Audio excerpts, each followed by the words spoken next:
रामचंद्र जी को जब उनके पिता दशरथ राजपाट सौंपने वाले थे, तभी उनकी दूसरी पत्नी कैकेयी को उनकी दासी मंथरा ने खूब भड़काया।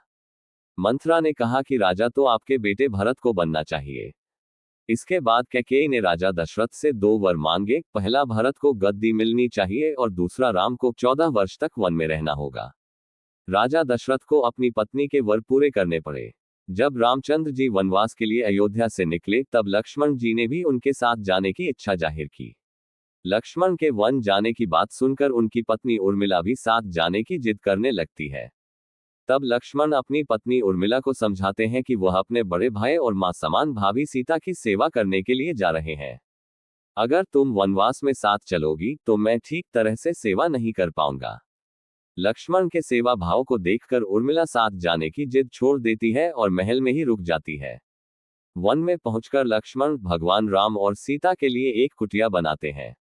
जब राम और सीता कुटिया में विश्राम करते थे, तब लक्ष्मण बाहर पहरेदारी करते थे। वनवास के पहले दिन जब लक्ष्मण पहरेदारी कर रहे थे, तब उनके सामने निद्रा देवी प्रकट हुई। लक्ष्मण ने निद्रा देवी से वरदान मांगा कि वो 14 साल तक निद्रा मुक्त रहना चाहते हैं। निद्रा देवी ने कहा कि तुम्हारे हिस्से की नींद किसी और को लेनी होगी। लक्ष्मण कहते हैं कि उनके हिस्से की नींद उनकी पत्नी को दे दें।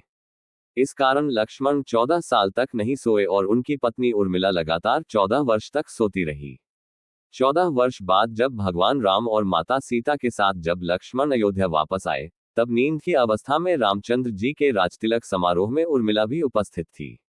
ये देख लक्ष्मण को हंसी आती है।